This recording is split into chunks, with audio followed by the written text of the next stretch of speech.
গরম পড়েছে মারাত্মক। সত্যি কথা বলতে গরমে আর কিচ্ছু ভালো লাগছে না, কিন্তু ওই যে দৈনন্দিন জীবনের কাজকর্ম তো করতেই হবে। সকালবেলা প্রত্যেক দিনের মতো চলে গেছিলাম বাজারে।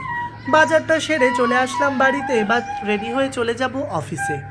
কিন্তু হঠাৎ করে শুনতে পেলাম কি সুন্দর একটা বাঁশির আওয়াজ আমাদের বাড়ির দিকে ক্রমশ এগিয়ে আসছে। দৌড়ে জানলা দিয়ে দেখলাম একজন ভদ্রলোক কি সুন্দর বাঁশি বাজাতে বাজাতে আসছেন।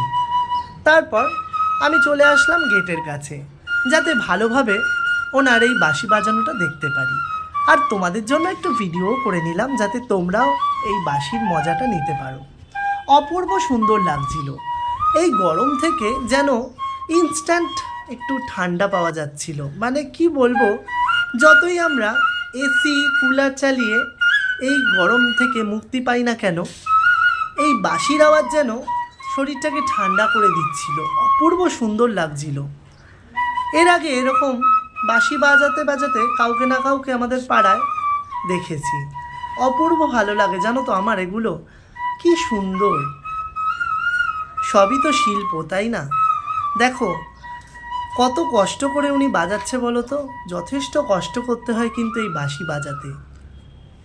আর সত্যি কথা বলতে পরিবেশটা অদ্ভুত তৈরি হয়ে যাচ্ছিল।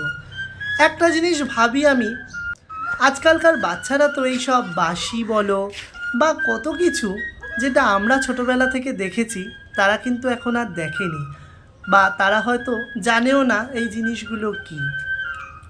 ছোটোর থেকে বাচ্চারা আজকাল পড়াশোনা, মোবাইল ফোন, ল্যাপটপ, কম্পিউটার এইসব নিয়ে ব্যস্ত। কিন্তু এই ব্যস্ততার মাঝেও এইসব জিনিসের কিন্তু কোনো বিকল্প হয় না, এটা মানতেই হবে। অপূর্ব সুন্দর লাগছিল শুনতে।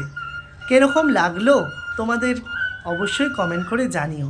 এরকম আরও অনেক ভিডিও পেতে আমার চ্যানেলটা অবশ্যই ফলো করো, যারা ফেসবুক থেকে দেখছো, আর যারা ইউটিউব থেকে দেখছো চ্যানেলটা সাবস্ক্রাইব করো। সবাই ভালো থেকো, টাটা।